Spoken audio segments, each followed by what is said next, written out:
Hi, I'm Michelle. I steward the bees here on Living Web Farms.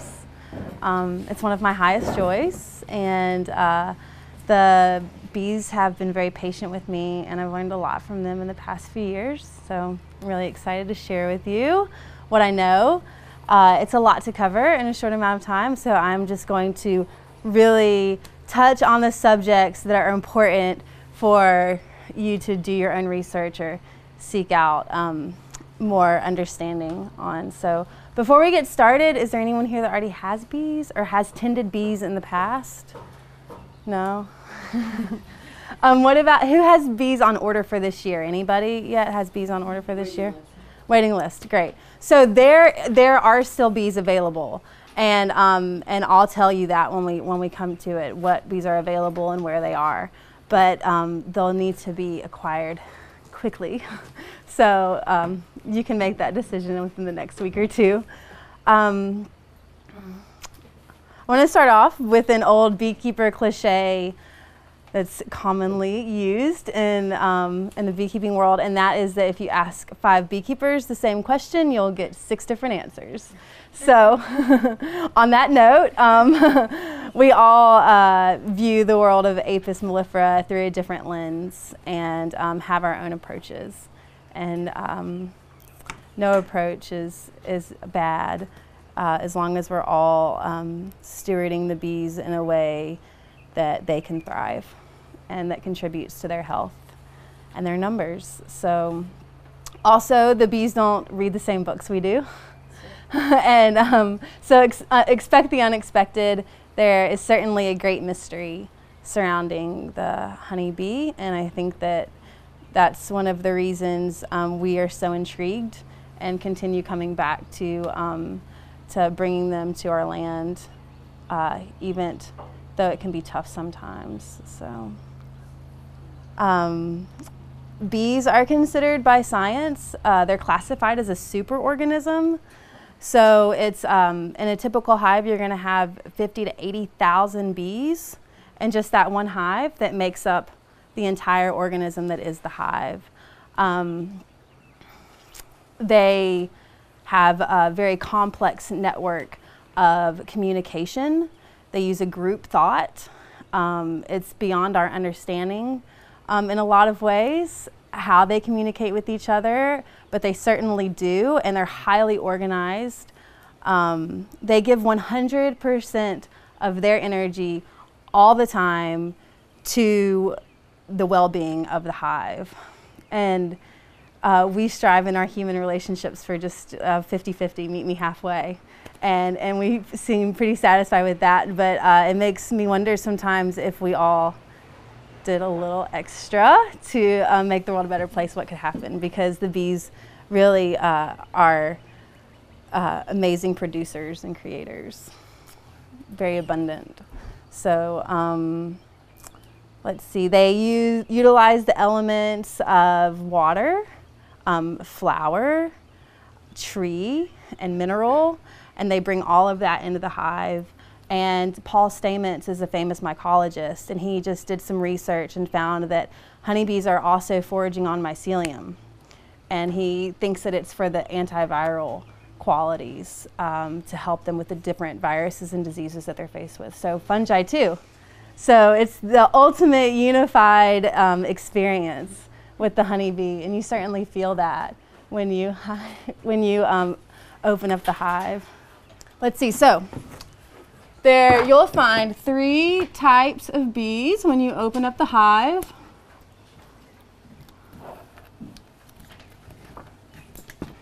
The queen. There should only be 1 queen in the hive, but sometimes, this is very rare, 2 queens are known to live harmoniously together inside one hive.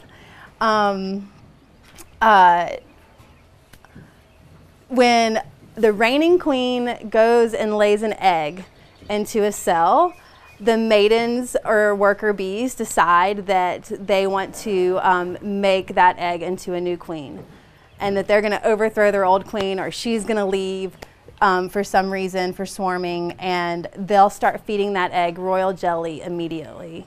So after 3 days, the egg hatches. it's in the larva form, and then they build this beautiful peanut-shaped cell around the queen. So it really does look like a peanut in its shell. And if they're going to swarm, usually that cell is going to be on the edge of the comb. If they're superseding their queen, it's usually going to be in the middle. Of course, not all the time, but mostly. And she'll hatch in 16 days. Within a week of her hatching, she will take her marriage flight. It's also known as the nuptial flight or the mating flight, where she leaves the hive and flies high, high up towards the sun, and the drones follow her, and the drones with the fastest abilities and the most fervor will mate with her, thus ending their life. And she'll mate with a few drones and come back to the hive with 3 to 8 billion sperm. So that's all the sperm that she'll need for her lifetime to lay eggs. In the summer, she can lay up to 2,000 eggs per day, and that's around summer solstice. So about the time that Venus shows up in the winter sky, in the evening sky, the queen will start laying again. So around the end of January or February, the queen starts laying, and that climbs up to 2,000 around the summer solstice and then goes back down.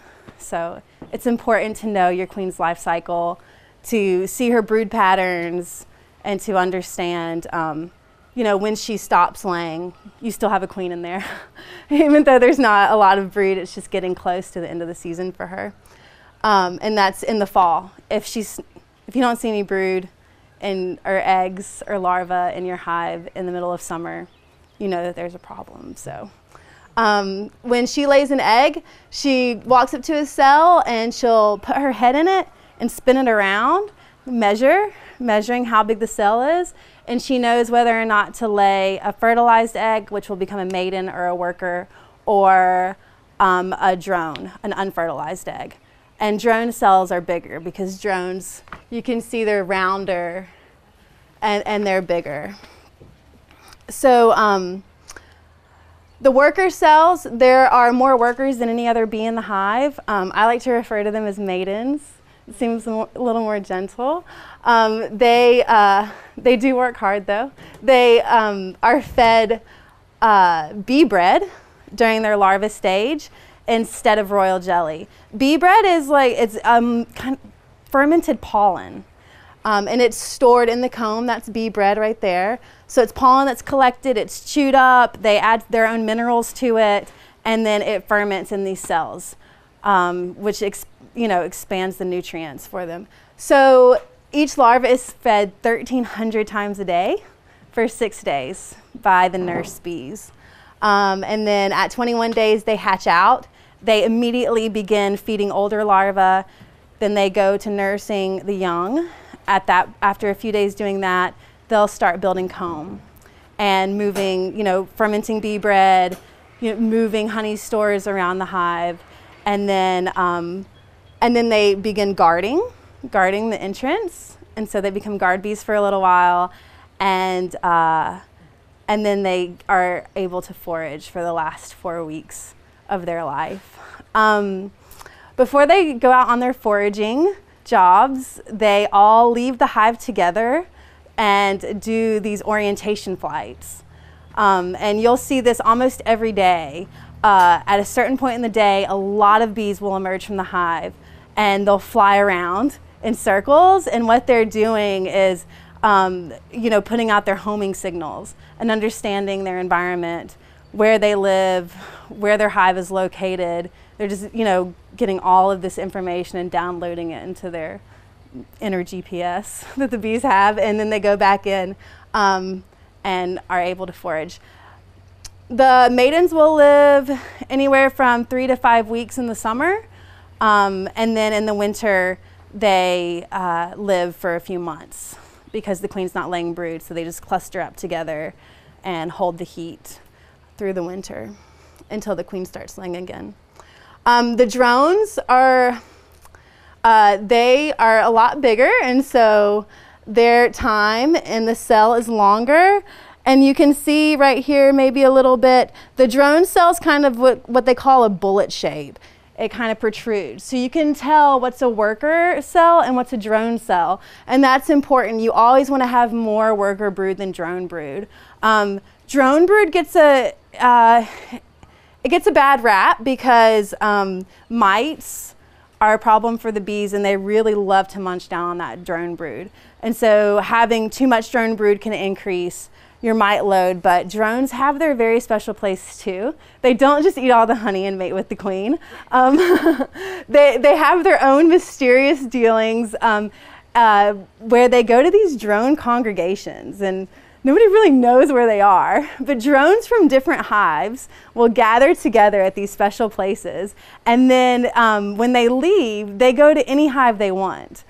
So if a maiden tried to go into their neighbor's hive, the guard bees would smell the pheromone and immediately guard the hive. They wouldn't let them in. It could cause a fight, which the guard bees will certainly do. They'll fight to the death to defend their hive with other bees. But the drones, they just bumble right on into the hive, and the guards pay them no mind, and they go straight into the brood nest. And Jacqueline Freeman states in her book that the drone's job is to buzz or sing the hatchlings out of the comb. And what they're doing, she says that their song is carrying on the past, the present, and the future wisdom of the hives. And that they're like the wisdom keepers, and they're telling them why they're doing what they're doing, whereas the nurse bees communicate with the hatchlings what their job is. And so it is a curious cause why they let the drones come in. You know, they're bigger, they eat more honey, you know, things like that. They don't forage, they don't collect pollen. And so, so honoring the drones too as a part of this process is really great. Sometimes people remove drone brood and freeze it and things like that, but the queen will always just lay more drones. So there's a purpose there. Let's see, there are 3 main types of breeds of bees that you'll find most common here in the US. Those are Italians, Carniolans, and Russians. They all have their qualities. Italians are the most common. Carniolans are also known to be a little more gentle, docile, and not as, you know, quick at producing honey as the Italians. I don't know how true that is, but, and the Russians are super producers, and they're more mite resistant. However, they're much more aggressive. They're known to be more aggressive bees. Considering that we have these drone congregations and that any drone from any hive could mate with your Italian queen, it's hard to believe that we even have bee breeds anymore, but still, so I'll throw that out there as well.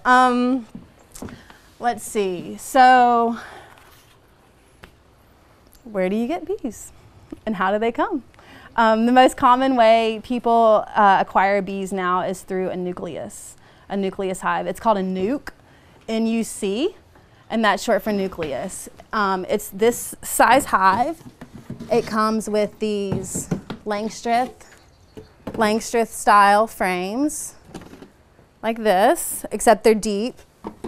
And you'll have 3 to 5 frames of bees, brood at all various stages, pollen, and if you're lucky, honey. And so those typically cost on average $120. And there are 2 main nuke sellers here in our area. One of them is honeybeesforsale.com, for the number 4. And that's Stuart. He's the president of the Henderson County Bee Chapter, and Carl Chesnick, who founded the Center for Honeybee Research.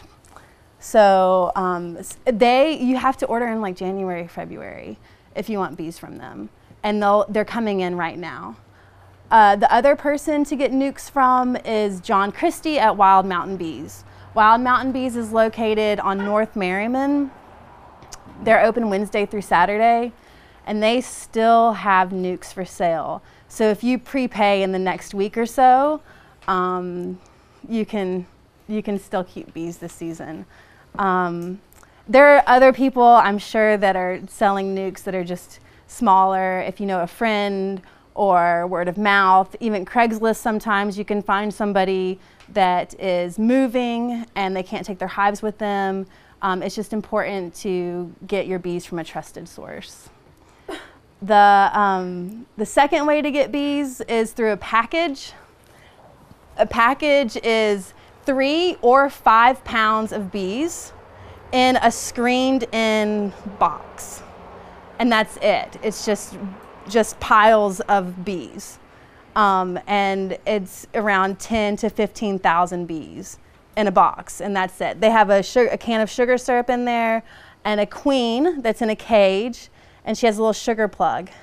And so the bees don't know that queen yet. Once you install the package into your hive and you put the queen cage down in there, if they choose to accept her, they'll eat the sugar plug out and release her into the hive. She'll immediately begin laying. She's a mated queen, so she'll immediately begin laying and saying, "See, I'm worthy, keep me." And what's happening though often is that a lot of the queens that arrive with these packages of bees, they're shipped. They come through the mail, and a lot of their sperm gets damaged in that process of shipping. Jeff Pettis, the lead bee researcher for the USDA, came here and did a lecture last year. And we're facing huge queen issues in our hives. And so he's really focused on that a lot and found that the shipping process definitely affects the queens. Sometimes the queens are artificially inseminated, means that they are not mating with the most ideal drone to carry on a thriving colony. So the bees will accept her, and what I've seen in my own hives that started from packages is that they quickly supersede her.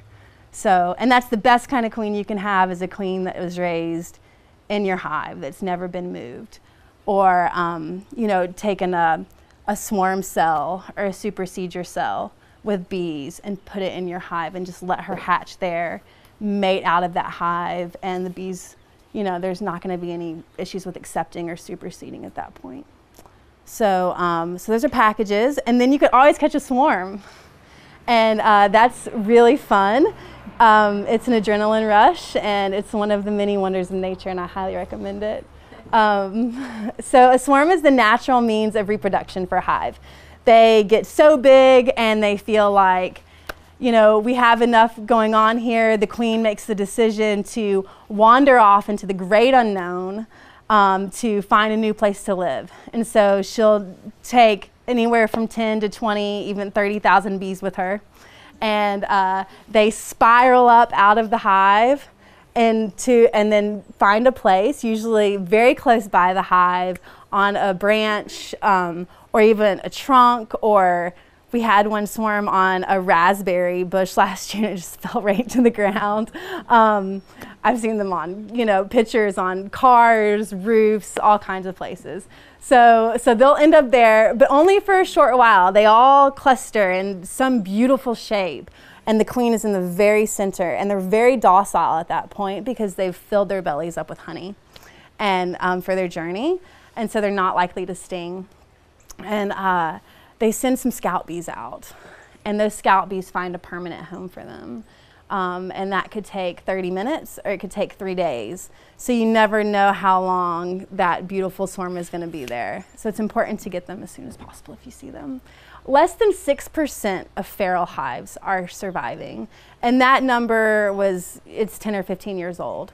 And we have a lot of new pests and viruses and diseases. So when your bees swarm, or when you see a swarm, it really is valuable to catch them and steward them, because it's almost like sending them off to their death. If they survive the first year, they probably won't survive the second. So the bees need us right now just as much as we need them. That's a whole nother class to itself, but there are many ways many ways of catching a swarm, and I do hope to teach a class on catching swarms. We're in the midst of swarm season right now, so it's always a happy time for me. I really love the natural rhythm of the hive and letting the bees do what they do. Other people, and if you live in the city or in a neighborhood it might not be the most optimal choice for you. Some people don't want swarms on their property. On the other hand, I was in the bee store the other day and there was a man in there who was buying swarm traps because his neighbor had bees, but he didn't. And so there might be some ethics involved with putting up bait traps if you know that your neighbor has bees, but I'll leave that up to you. So you can buy these bait traps and there's bee pheromone juice that you can squeeze in there. I like to take the African baskets that they have at the health food store. In fact, I have one right now that's in a Russian olive tree. And if you rub peach leaves all in there and maybe stick a peach tree branch or, you know, some more leaves, some fresh leaves in there. This is an old timer beekeeping trick, but I've seen photos of baskets on fences with swarms inside of them, so I believe it, and I'm hoping that I'll catch a swarm in there from one of my hives very soon. So that's an option. They love the smell of lemongrass essential oil and spearmint and lavender and wintergreen, and I use that often in my beekeeping. There's a product called Honeybee Healthy that has that, all of those essential oils in it and some other things, but you can incorporate that with the bees. And we'll get to that a little bit later. So swarms, packages, nukes. The information for John Christie, if you still want to buy a nuke, is on your resource page on your handout at the very bottom. And let's see. So once you have bees, you need to know where to put them. So I'll start with the Langstroth hive. This is the most common hive that you'll find. The hive is the big question because it's going to really determine your management rhythms with the bees. Each hive is managed differently. These are the three main hives that you see most often. But there are many different types of alternative hives. I put GaiaBees.com is on your resource list. He invented the sun hive. It's beautiful. It's bee-centric. And so if you want to just get courageous and branch out with new hives, you can. Log hives, and people they carve these beautiful faces into them and keep the bees in a hollowed out log on their property. And there's the golden hive with weft, you know, so it's in cow dung, but you know, they all work and they're beautiful. So here's the good old Langstroth hive. It consists of, you'll have the telescoping cover, very important, and then the inner cover. I didn't bring an inner cover this size, but this is what it looks like, just bigger, the inner cover. And then there's ventilation back here for the bees and a back entrance. This is a deep size hive body, a medium size hive body, and a shallow. There are frames that fit each one of these. This is a shallow frame. This frame is wired. You can buy them just like this without the wires, or you can buy them with foundation. Foundation is recycled wax, mostly from commercial beekeepers. And so that can have trace amounts of chemicals in it. The bees do draw it out. They've also started with plastic foundation. The bees don't like that. You have to wax it. I don't want plastic in my hives. Gunther Hawk likened the honeycomb or comb in the hive to the bones in your body. And so if we don't want plastic bones or recycled bones, why would we give them to our bees? So, and when I learned that you could keep a hive, a Langstroth hive without foundation, I'm headed in that direction. So you can wire frames so that they will build the comb straight. That's one of the problems, is that they'll build the comb wavy and horizontal, all the ways that you don't want them to. You've got to keep that comb straight. If you don't, when you go to pull a frame out and it's wavy comb, you're going to be breaking this comb apart, and there will be brood everywhere and honey, and you will have angry bees.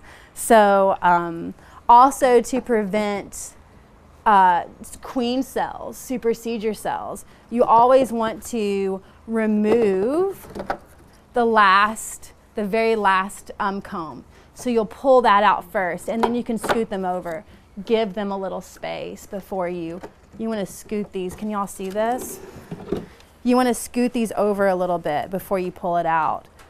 When you pull it out, you'll pull it out like this, and you hold it just like this, and then you turn it, and then you turn it like this and turn it over. That way you can see both sides of the frame. Did y'all see that? Mm-hmm. This is important. If you want to see the eggs that the queen lays, it's always a great thing to look for eggs and not the queen. She doesn't really like it when we get in there and hunt her down. It's not always necessary. It can make her agitated. If you pull a frame out and you see the queen, just put it right back down in there and let her do her business, because she'll give off that pheromone and then the bees will become agitated and your inspection will be over. So if you're not going to have foundation, or if you're using a different type of hive that doesn't have foundation, you can't tilt your frames like this because it'll just fall off in the hot summer. This comb gets so heavy with honey and brood. It gets really heavy, and so it can just fall off. Again, angry bees. So just keep it straight up and down, and then like this. And when you want to see the eggs, you just hold your back to the sun and just hold it up, and the eggs look like microscopic grains of rice. They're hard to see, but after this is honeycomb, but on brood comb, it gets really dark after it's been laid in a few times, and you can see those little white specks. If that little microscopic grain of rice is standing up, you know the queen was just there. So that egg was laid that day, and that's always a good sign. Something else that you'll find in the hive, which is one of my favorite products from the hive, is propolis. Propolis is a sticky substance that comes from conifer tree sap, and the bees make it. They use it to seal every surface in their hive. So any place where two surfaces meet. And you can see like all in the cracks where these boxes are stacked on top of each other, where the frames are, you see all this brown sticky stuff. That's all propolis. And it smells heavenly to me. When you open up a hive, there's just a whole bouquet of scents from nature that the bees are working with. And that propolis is one of them. So this is a hive tool. It's your most important tool in working with a hive, because you can't just, I actually took this off, the bees didn't use it last fall, so I just pulled it off, and I noticed, I was so excited because you can see that you can't pull this comb out. It's so there, I got it, but I got two. It's so sticky. Here, I'll pass this around so you can feel how tightly those are glued together. So if you have your hive tool, you can just, this is a special hive tool so it's easier to pop them out without squishing bees or without damaging your frames, but standard hive tools look like this, and you can just pop. You just got to get in there and pop them out, and then you can pop that propolis loose. They also use it, any kind of intruder that they can't move out of their hive, they will propolize that intruder for its antiviral properties and antibacterial, antifungal. It keeps the hive healthy. Because of all those yummy medicinal properties, it's oftentimes found in herbal medicine. And I actually make candy, immune boosting candy. If you didn't get one of these and you want to try, it's these are with lemon. It's just organic lemon oil, honey, and propolis. So, and they're good for cough drops and whatnot. So Langstreth, his brilliant contribution to the bee world, this hive was patented in 1852, and he figured out that if you only give the bees 3/8 of an inch of space, less than a centimeter of space, they will not build comb in that space, and they won't propolize it. So that's why we have, see these little, you want to keep your frames really close together for that 3/8 of an inch. It's called bee space. And if you ever violate bee space, the bees they'll build comb in it, places that you don't want to, and you won't be able to get in the hive. So always respect the bee space. It's Langstreth's great contribution, and that's important. All of the hives now, manageable hives, also utilize the idea of bee space. I just want to show you guys really quick. Oh, if I was going to continue buying Langstreth equipment, I would only buy this medium size. And this box holds 10 frames, but you can buy boxes that hold 8 frames. And these boxes can get around 100 pounds with honey in them. And so when you go to inspect your hive and you're pulling one box off on top of another, and then you have to lift it and put it back on the hive when you have thousands of bees, you know, running around the top bars of your hive, and you have to set this heavy box down on it, and there are all these bees everywhere, you're bound to crunch a few. And that's definitely one of the downsides. And so you have to be really careful. If it's a smaller box with lesser frames, then it's a lot easier to be gentle when you're inspecting a Langstreth hive. It also makes it easier to all have the same size frames. So if you have more than one hive and that hive made more honey and this hive doesn't have enough for the winter, you can swap them out. Sometimes you need to pull brood from another hive to save a hive, things like that. So just keeping it all uniform is really great. We don't have to use these deep boxes. You can even buy medium-sized nukes now too. You just have to request that. But it's becoming more common practice to just use 8 frames. They really don't even like to draw out these outside frames anyway. In fact, the only time you ever want to move any frames from their original place is these last 2. And you can just switch them like that so that they'll draw the comb out. I'm gonna get some water. I want to show you, so you saw this is brand new fresh comb. This had honey in it last year, and it's nice and white and golden. This doesn't have any wire in it, and it doesn't have any foundation. This is just their natural comb, and this has had brood in it maybe 3 times. This has had brood in it for 3 years. And so, and it can even get, you know, darker than this. It can get black. At this point, you want to remove the comb from the hive. Just start swapping them out because the comb starts to get unhealthy. Your bees, even though you might use organic methods in your garden, the bees aren't always just going to stay on your property. They go 5 miles in any direction to forage. So the idea of organic honey is like, well, if you can, you know, confirm that no one within 5 miles is using pesticides. So that's something to consider. And they're going to bring this back and build comb with what they, you know, with their nutrition, what they forage, and there could be pesticides in your comb. So after 3 years, it's really important to take the comb out. This comb turns into this comb if you render it. You have to boil it down. Like I said, the larva spins little cocoons inside here, and so this is just built up with bee cocoons. And you can strain those bee cocoons out. That's a whole nother class, but it can be rendered down. And then you can make wonderful things. I put some things out: candles, salve, lip balm, solid perfume, wood polish. So there are a lot of wonderful uses for this comb. Bees make comb, it's what they do.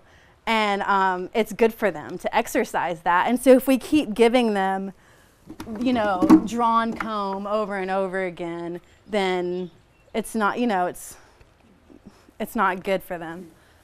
So, so that's the Langstreth hive.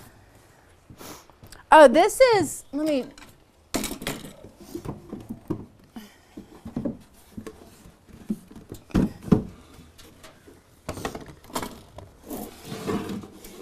This is the floor of the Langstroth hive. This one is screened. They used to be solid on the bottom, but this is a part of integrated pest management. The idea that the varroa mites that attach to the bees will, when they clean themselves off, those mites will fall through the screen. And you would leave it like this, and then in the fall or summer, whenever you felt the need, would oil this and put it in there for 24 hours and then pull it back out and count the mites that are on there so you know how many mites you have. We'll get to mites later, but this is why it's screened. And that's fairly new. Just in the last few years have they started doing that. This is an entrance reducer for the hive. Every Langstroth hive kit comes with one. I put little nails in there. I only use an entrance reducer in the winter, and that's just so that mice don't come through, because they'll get in there and make home for the winter. So, and you don't want that. And then this is a robbing screen for when bees try to start robbing. It can set off a frenzy, and you can leave this open. And then when you start to see robbing happen, you close them and open this little top entrance. So it's just a little place for the bees, for the guard bees. When there's not a lot of nectar to be foraged, it's called a dearth. And the bees start to get hungry and they smell that nectar and that honey coming from other hives. And try and go in there and take what's not theirs. And if you go out to your hive and you know that it's not a high nectar time and you see a lot of activity and little bees face to face, like duking it out and rolling around on the porch, you know that there's a robbing frenzy. So you want to close up your hive. You could use these and close it up to the smallest entrance. So this just allows them to still have ventilation in the hot summer, because they'll get too hot with just that space open. So it's good. These are good to have if you use a Langstroth hive.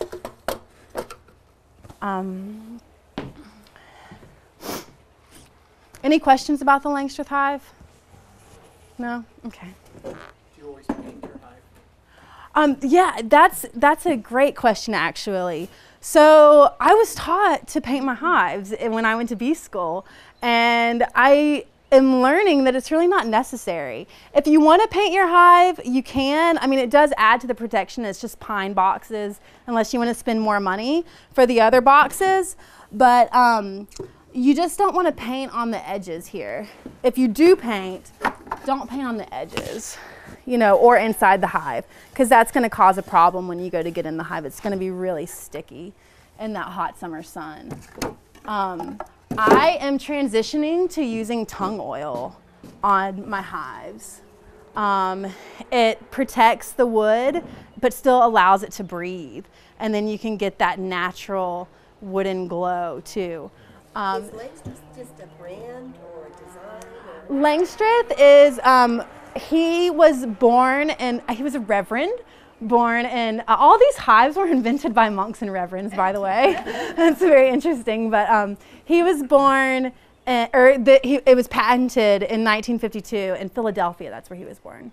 So he was just the bee scientist that discovered bee space and created a hive that was easy for humans to manipulate and get into. So everybody sells them? All the different sources sell them? Yes, this is the most common hive you'll find. You can buy them online. I put some bee stores on there. Even local people make some of the Langstroth equipment. You know, while we're talking about it, I want to go ahead. And your tung oil, where do you get that? I ordered this online. You want to make sure to get pure tung oil, because sometimes tung oil is mixed with other chemicals. And this is called the Real Milk Paint Company. There is. Put it on when the bees are in there? I don't know. I mean, it's non-toxic. And it's supposed to be like, oh, even food grade. You can smell it. Do you want to smell it? It's dripping though, so watch your clothes. It's dripping. Okay. Yeah, it's a full thing of tung oil. So I'm gonna tung oil this Waré hive, and I feel really excited about that. I just got this hive in. I'm sorry, I didn't know that was gonna spill everywhere. this is a Waré hive.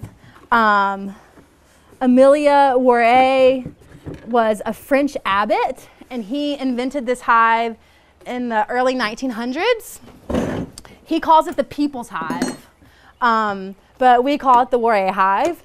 It wasn't very well known until 2010 when this lovely couple translated his book into English. And so that's available for free download. And you could also download plans to build this hive. That is not on your list, so I'll put that website up there. But this is the lid, and here you have a quilt box to keep the bees cool in the summer and warm in the winter. You put shavings in here. I'm going to paint this with liquid wax, liquid beeswax, and then put wood shavings in here to kind of give them some ventilation and also to attract moisture away from the hive. Moisture is really bad for your beehive, and we all know that we live in a very moist environment, so moisture can kill your bees in the wintertime. So it's nice to have something that will attract that moisture and give them that extra warmth. He calls this the people hive because anyone can build it. He wanted to design a hive that anyone could build. And it's basically a vertical top bar hive. This is a top bar hive. It's a horizontal, and this is a vertical top bar hive.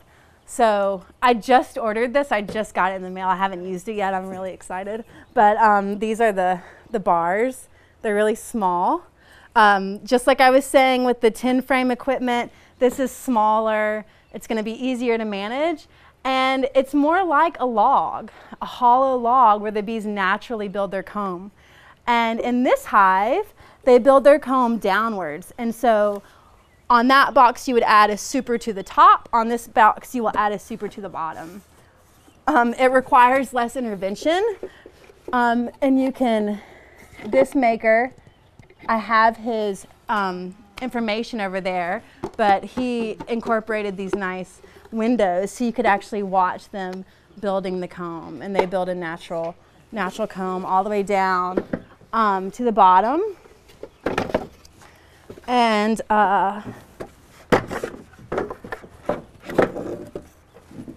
there's a screen at the bottom too.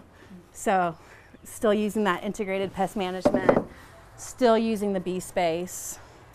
So this is a really neat hive. They start to build their comb on that, when you just pull that out, and then they just build it down. And then they just build it down. That's so cool. Yeah, and if you look on your handout, you can see bees chaining.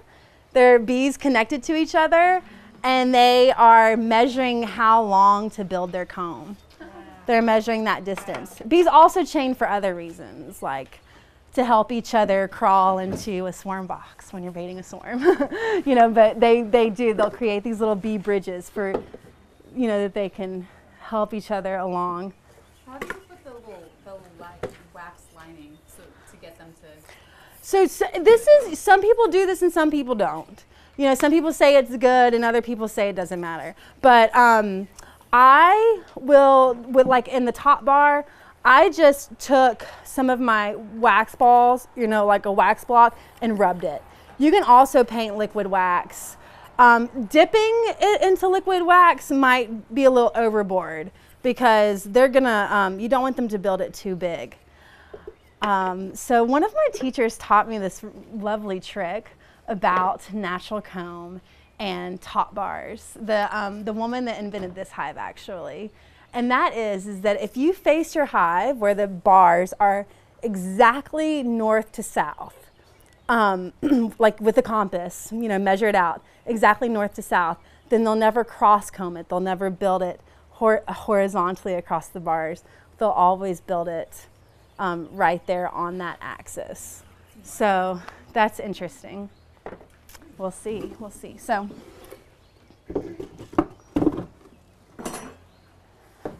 So this is a top bar hive. This is not a traditional top bar hive. This is a biodynamic top bar hive. The traditional top bar hives they were originated in Kenya. They're much longer and narrower than this hive. African bees, they want to move horizontal. It's just what they do. And so it doesn't stay as warm in the wintertime. So a lot of times people will wrap their bees here, like wrap their hives for the winter to keep them warm. But this specific hive here has 3 different types of wood: birch, maple inner cover, and pine. This is birch. And it's painted with propolis tincture, basically. So it's kind of lacquered layers and layers and layers with propolis. The alcohol will evaporate and it leaves the hive smelling really yummy for the bees. It has this beautiful front porch. Here's the entrance. These are some optional ventilations and other entrances, but this really nice wraparound front porch. And the bees in the summertime will actually come, they do a waggle dance to tell each other where the nectar is, where the abundant nectar sources are. And so they'll actually do their waggle dance on this porch because they have space and it's hot and they don't always have to go into the hive. So that's one of the brilliant things about this hive. Also, the measurements are based on the Fibonacci sequence and the golden mean. Just like the old cathedrals were built in Europe. This woman is from Europe and she's a monk as well. And if you know about the biodynamic calendar and want to steward your bees biodynamically, she incorporated these wonderful dowels. And so all you would have to do, here are the top bars, is these dowels are there are a couple of them beside the top bars here, that's connected. And you would just remove the dowel on a root day or a flower day or a fruit day. You don't ever want to remove the dowels on a leaf day or on an eclipse. But the root days are said to increase wax production. Flower days would be to increase brood production, and fruit days would be to increase nectar production. Those are the biodynamic principles of this hive. Yeah. So your management style is really going to revolve around which hive you use, and it's important to do your homework on that. There are tons of resources, books, workshops, websites where you can find how to manage these hives. Some of them require more intervention. A top bar is going to require a lot more intervention in the beginning as they're building that comb. Once one comb gets wavy, they all get wavy, and then there's a mess and you can't get into the hive. So it's important to understand what you're doing there. And just balance. Whenever you're getting into the hive, just always approach it with balance and understanding that you are there to help the bees thrive instead of just going into farm for honey or they're making enough honey for you, things like that. So the bees don't make enough honey every year, and especially in top bar hives. So it's important to learn how much honey your hive is making and how much they need. You need to leave 70 to 90 pounds of honey on your hive to make it through the winter, for them to make it through the winter. Yes, Pat? The dowels, the way they work is that blocking the bee space, and then when you take them off, the bee space is open. Now, why do they determine that they're going to start to draw out that comb there? It's based on the well, they're not going to, because it's a 3/8 inch dowel. They won't. But if it's allowing, you only do it just for that day. So, using the biodynamic calendar and biodynamic principles, so you would just, with that same philosophy and idea, you would remove the dowels to invoke the cosmic forces into the hive, just like you would plant, So it's not at all affecting the bees' behavior that we see, it's just affecting a cosmic level. Yeah. Well, planting by the stars and, that kind of thing. Yeah. So it's planting, it's beekeeping that way too. So 70 to 90 pounds of honey on your hive. Let me see. On my notes, I wrote down some honey math for you guys. I can't find them, but I can kind of remember. So on the Langstroth hive, a deep is going to hold 54 pounds of honey if it's totally full. And then 27 pounds in a shallow, I think it's 35 pounds. And this is all just average, 35 pounds in a medium. So if I were going to only use 8-frame mediums, I would overwinter in 3 mediums. Or you could overwinter in a deep and a medium. And anything after that would be surplus, as long as they had, were completely full of honey. They'll backfill when she stops laying. They'll move honey down to the bottom into the brood nest. So make sure you leave enough honey on your bees. They want to eat honey. They really don't eat sugar. But if your hive didn't make enough honey, it's better to feed the hive sugar syrup for their survival than for them to do without it.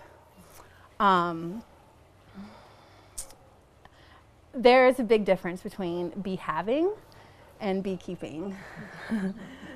So minimal interference is great, but only after you understand your hive and what's going on in there. Every hive is different, and you really need to get to know your queen's rhythms and patterns and their sounds, their buzzes. They shift for different reasons. And so once you start to learn your bees, you know when they need water. You know when they're not doing well, when they have a disease or a virus. You can see just from looking at the landing board, how much pollen is being brought in, if there's brood and things like that.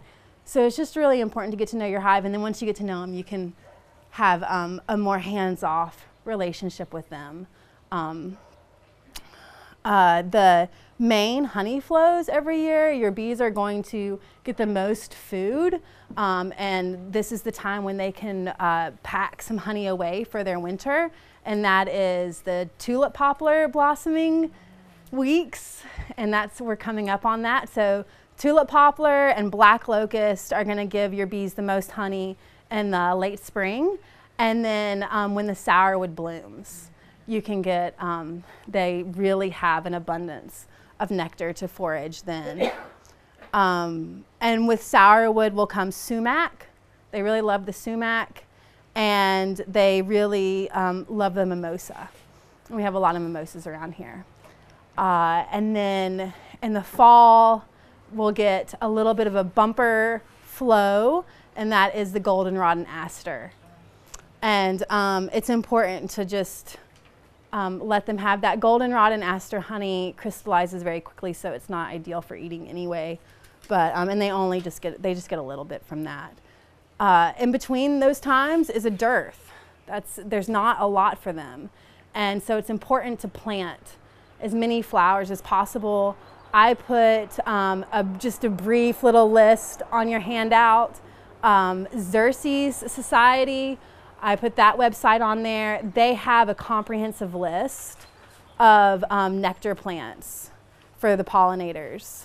So, so that's worth checking out and planting for your bees. Tools that you're going to need other than your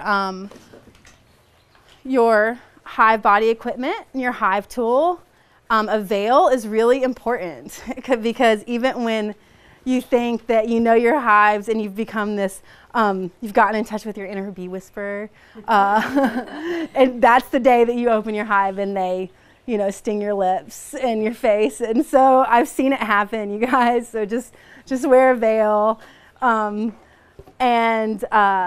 These can range from being $25 to $55.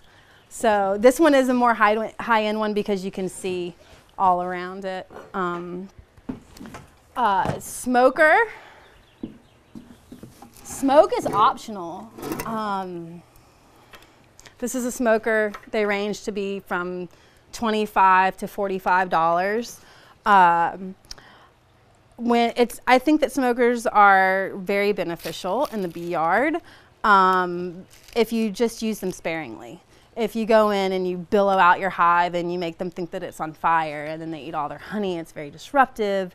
And you can even burn your bees with the smoker. So I like to test it on my wrist to make sure it's cool before I use it. The bees love sumac, so every fall I can collect sumac berries and use that in my smoker, or pine needles. And you can start it with maybe a little bit of paper or organic cotton. But other things I found to be really harsh smoke, that smoke that burns your nose and your eyes. And this is a really nice, sweet smoke. You just want to give them a little puff at the door. Hi, I'm here, knock, knock. And then just a little puff under the lid, just a crack and a little puff. And just let them calm down for a minute, and then you can open up your hive. And some hives I don't have to use smoke on at all, and because I've gotten to know them and they're okay with it. I know, if they're angry, there are times you don't want to go into your bees. So, but then other hives I always have to use smoke with. They'll all sit there and look at you through the, between the frames. I mean, in a row, they're lined up looking at you. So when you see that, just give them another little puff. Let them go back. It's just saying, go back to your business. No need to be alarmed. It really masks the pheromone, that panic pheromone, and just allows them to go back to their business. Some people use sugar water. So that's why I say smoking is optional, and you could put some essential oils in that. The only thing about sugar water is that if it's really dry, the sugar will cake onto their wings and they won't be able to move them. And so that's sad. Or if it's in a dearth, it'll set off a robbing frenzy. So yellow jackets and wasps, and then of course if you have neighboring bees and you're opening your hive and spraying sugar water, you're going to attract a lot of bees to that hive. So it can be bad news. And then I've even heard of people just using water, but I really don't know how that works. And we're talking fine mist, very fine mist here. They have bee brushes for certain, sometimes you need to, remove a comb, or if you're going into, to take some of the honey, you can just brush the bees off with a feather. The bee brushes the bristles are hard and they really don't like it, but they don't seem to mind the feathers at all. So find some good feathers to have in case you need to brush them off.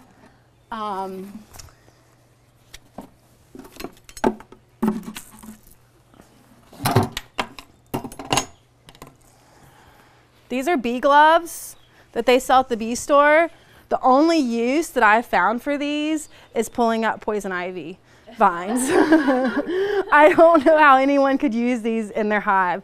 They're made out of goat skin and they're really thick, so you can't feel what's going on. You can't feel things.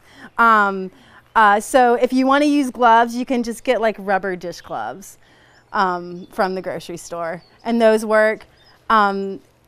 Some people say that gloves create bad habits. If you're not wearing gloves, you're going to go really slow and be really careful because you don't want to get stung. But then on the other hand, if you're not wearing gloves and you do get stung, you want to make sure you're not going to drop a frame, because then that would be really bad news. You'd be hightailing out of the bee yard if you did that. So, there are pros and cons to gloves. Sometimes I feel like if I'm wearing gloves, I'm using less smoke, so there's that too. So don't feel bad if you have to wear gloves. This is another type of hive tool. You will get stung. You will get stung at some point just being around bees. Most often I get stung from stepping on them in the yard barefoot, even though I'm in the hive all the time. But I keep this homeopathic Apis mellifica, or you can use plantain. But this is the trick with plantain, is that you have to chew it up, and then you might want to keep some duct tape or something in your hive, or in your toolbox, whatever toolbox you use. You have to keep it on there for a long time, like hours, because if you just like hold it there for a few minutes and then go on about your business, I found that I still get the swelling and the itch, the unbearable itch that lasts for days from bee stings. So, so just taping that plantain on you for a couple hours. Sometimes I'll do it overnight, helps. And I make a salve with plantain and activated charcoal and some other herbs in it. that I keep in my bee box too. So you can just smear that on the sting, and that can also help draw that venom out. The venom is precious though, you know, it can help with all kinds of ailments. So that's good. And you know, if you get stung in the knee, you might just want to leave it there and let that cortisone do its work. I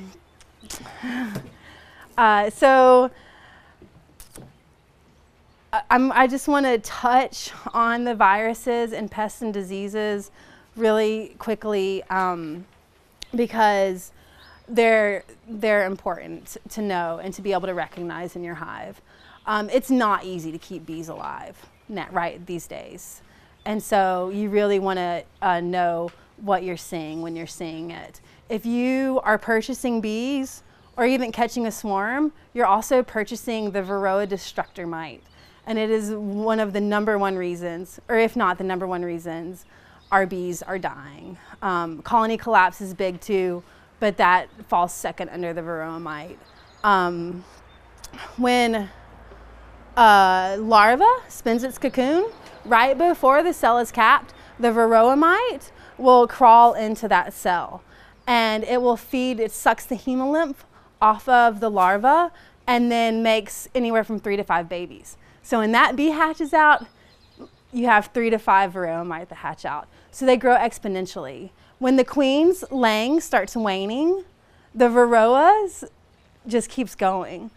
And so right there at the end of the summer and early fall is when you really have issues with the Varroa mites. They get out of control and you have to do something. Your hive might live 2 years without treating them in some way. So there are a number of ways to do that, and I put these on the list, I think. Do y'all see on the pests and diseases list? Let me get you a,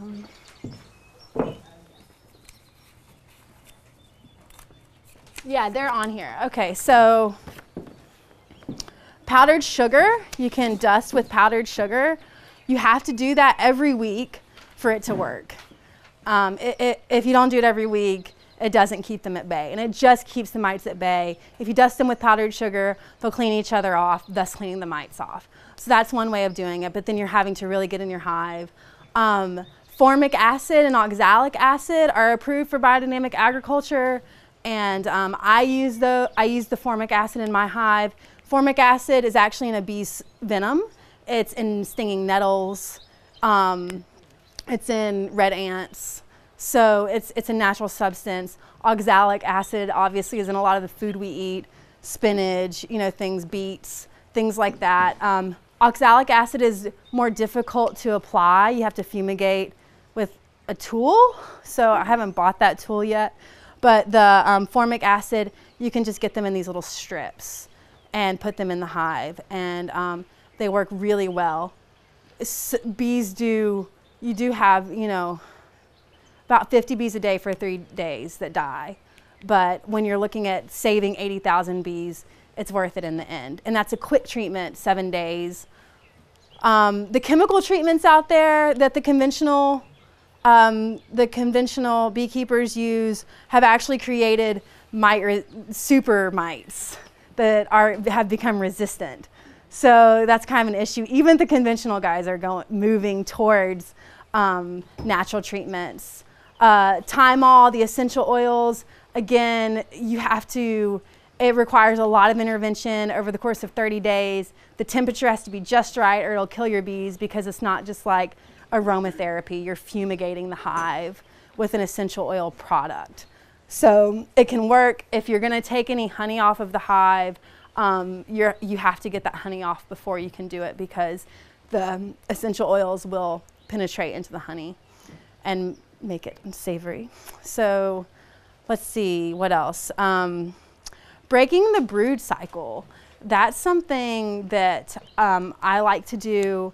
It's a little more complicated, but if you remove your queen from your hive and you notch out some 3-day-old eggs, like some cells that have 3-day-old eggs in them, if you press down the comb with your hive tool right underneath those eggs, like that.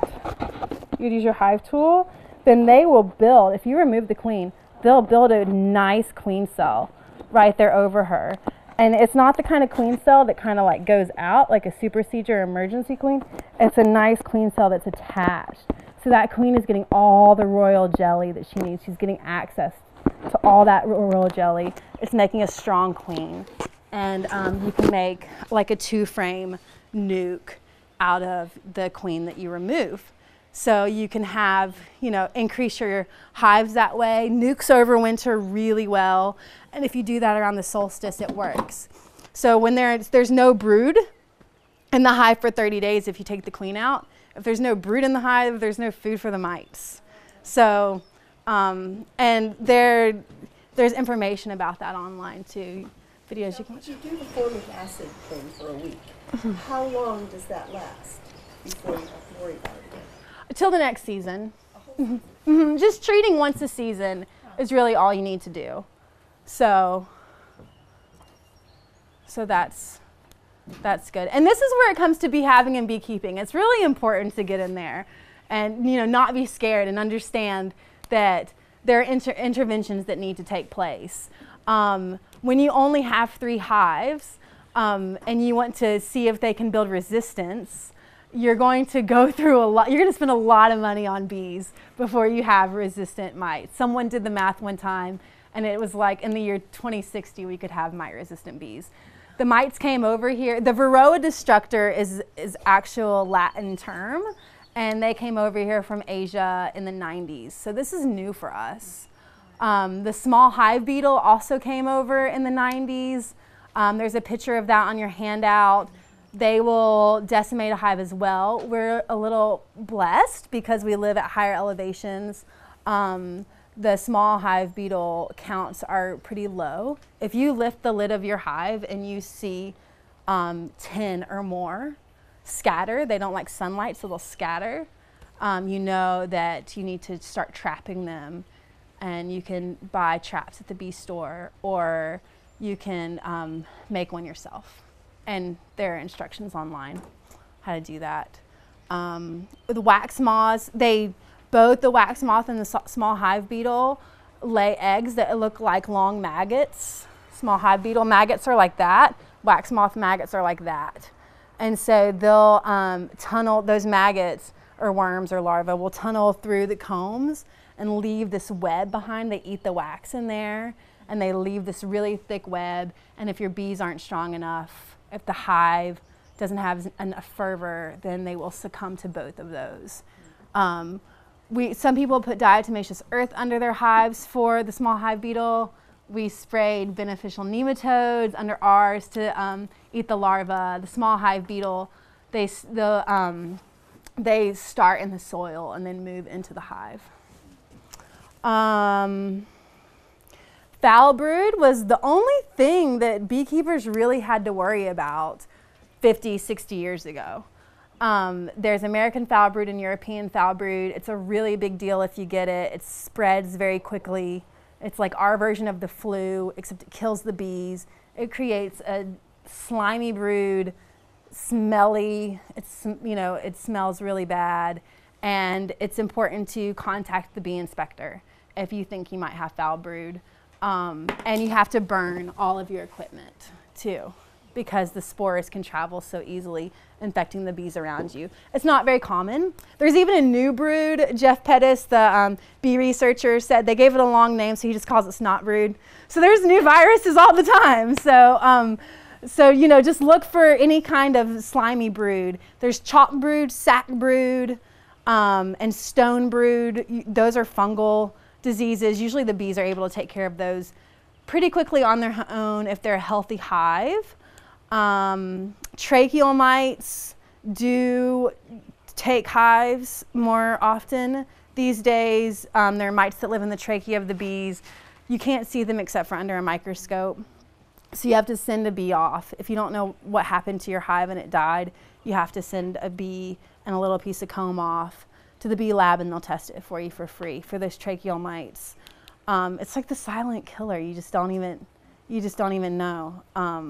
So I just don't think about the tracheal mites. And then there's nosema is very common. A lot of conventional beekeepers will give preventative antibiotics in the fall. I don't think that's necessary. Putting a little tea tree in their feed, in the bee tea, which I gave you all a recipe for, in the herbal immunity. Putting a little tea tree in there will help take care of that. Sunshine in the spring helps take care of it. It causes dysentery in the bees. The bees will not defecate in their hive. They leave to do that. So in the winter, when it gets to be about 45 to 55 degrees, you'll see bees flying out of the hive to take cleansing flights. And if you start to see what looks like bee diarrhea on the front of your hive or on top of your frames, it's important to look for this, because then you know that your hive has nosema and it needs to be treated immediately so that you don't lose the hive.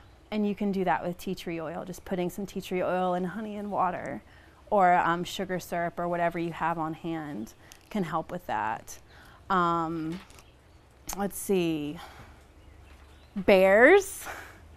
If you've never seen a bear around your home, you might if you get bees. So a lot of people say, oh, I don't have bears. And then you get a hive and you walk out one day and it's torn to pieces. You know that the bears have found you. There are bear fence plans online. John Christie has bear fence at Wild Mountain Bees. And it's important to fence in your hives. And it's very specific, you know, with the amount of voltage and the number of wires and all of those kind of things. So that's one of the more expensive, or, you know, more costly factors in getting started beekeeping.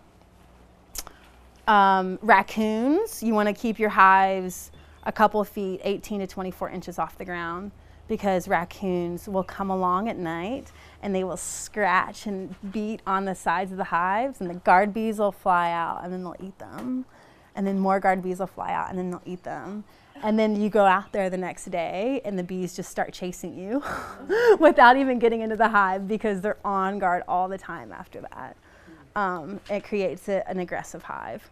And so keeping your hive off the ground. Bees don't want to be on the ground anyway. They hive in trees and roofs. Could you put the bees on the roof? I don't know. No bears. You can put them on top of the roof. That's what I'm saying. Yeah. Oh, yeah, of course. Yeah, definitely. A lot of people, there's even books called rooftop beekeeping. So there you go. That happens a lot in the cities. People keep bees on roofs. It's not on hornets and yellow jackets. Keep an eye out for them. I always see some yellow jackets around my hive. If your hive gets weak, they'll rob it and kill the bees, because they can sting the bees over and over again. So just keep an eye on, keep watch on your yellow jacket holes around your property, and the Japanese hornets and things like that. Humans pose a big risk to the bees for a number of reasons. And so be careful when you're in there. If you're using a Langstroth hive, it's always good to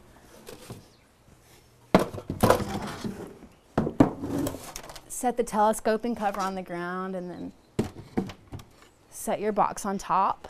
If the queen falls off of the frames and you pick it up, you can see that you have a queen in there and she's not crawling around on the ground. That happens. It happens more often than not. Taking too much honey, pesticides, things like that. So we pose a threat to the bees too. And so it's just important that we start thinking in a more bee-centric way instead of so much of what they're doing for us. At this point, we've reached a critical time where they really, all of the pollinators are having a hard time. So thriving bees is a thriving planet and thriving humans. So keep that in mind. If you just want to help the pollinators, there's this, this is a mason bee habitat, and they're really cheap and easy to buy or build, and they're a native stingless bee, and they're really great pollinators, especially for fruit trees and things like that. So you can steward them as well. And plant milkweed for the monarchs. Does anyone have any questions or want to know cost factors before we end? Is anyone interested in cost of different hives and materials? I can get with you later if you want to know that. But, you know, you're going to spend anywhere from, including buying bees, buying equipment. They all vary in how much they cost. And without the bare fence, you're going to be spending, you know, anywhere from $400 to $700 to get started. And that can go on and on because beekeeping is a big business and they make all kinds of fancy extras to woo us. So, yeah, that's about that. Any questions? You said there was a website that gives instructions. Yes. Yes, it is.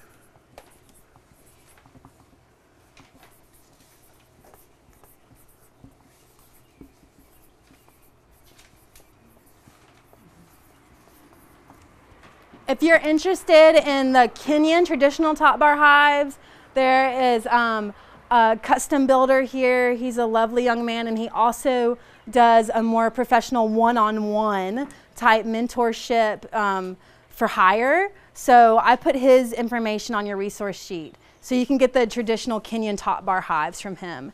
And then this is called Temple Hive. It's featured in this book. And this is the author of the book lives here. So you can also contact her through the website as well if you're interested in biodynamic beekeeping. What's the name of the book? The name of the book is A Monk in the Beehive.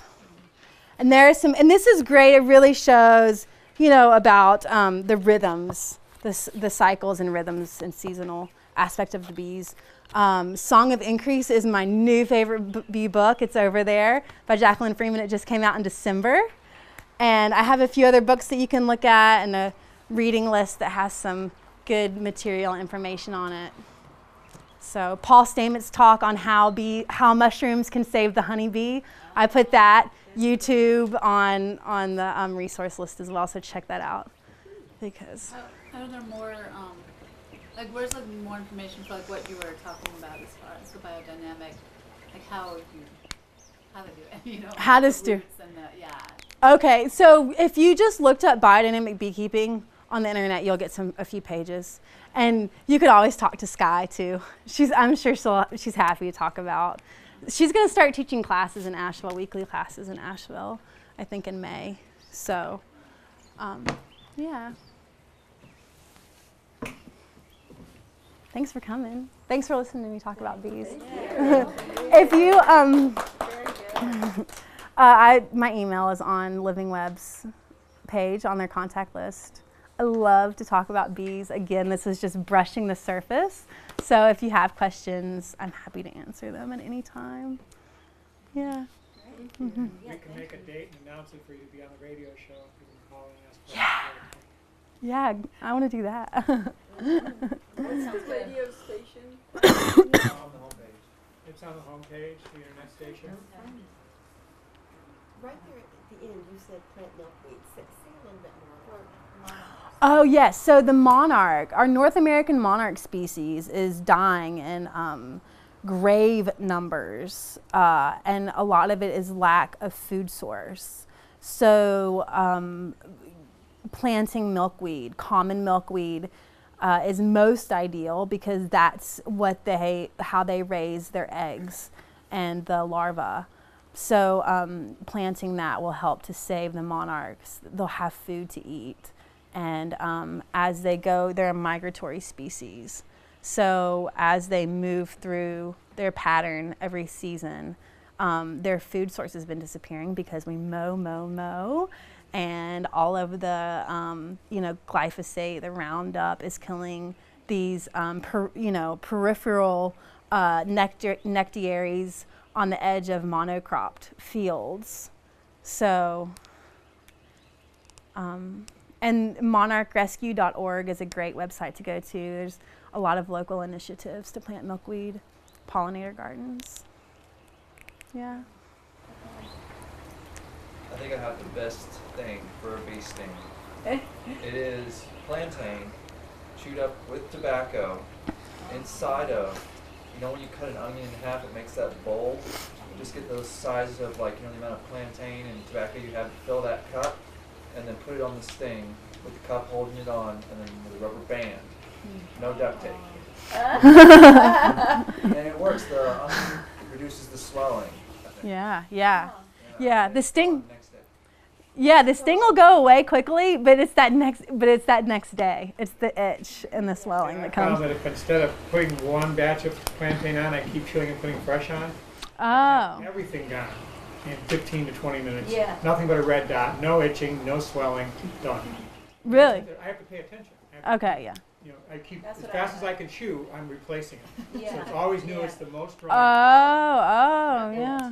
Takes care of it. It works great. Nice. Where did you go to bee school? I went to bee school in Henderson County. I don't recommend it. I Buncombe County Bee School. If you look on your resource list, Buncombe County, they have a great bee school. Carl Chesnick with the Center for Honeybee Research, they have a great bee school, and they take volunteers. So every other Sunday, if you want to go and learn what it's like to inspect some Langstroth hives, then Carl Chesnick will happily have you. Even if you're just taking notes and recording data, you're getting that experience of being around the hives. Yeah, so, and okay. Last name? Chesnick, Chesnik, I think. And on Buncombe County's website, the Bee Chapter website that I listed on your resource list, they have a comprehensive list of all the resources. I couldn't list everything on there, but, and you know, their meetings, I think I put those on there as well. So going to the meetings, volunteering for Bee City USA. If you ever have the opportunity to do that, I highly recommend it. To be in Phyllis Stiles, to get to spend time with her, you will learn so much. So she is a woman of wisdom, and I always volunteer with her in exchange for a little bit of listening and question asking. So, yeah, we are so blessed to live in a place that where we have so much support. And that there's such a great initiative towards saving the pollinators. Yeah, so a lot of great classes and workshops out there. Do you have other friends? I do. Help yourself to some more June.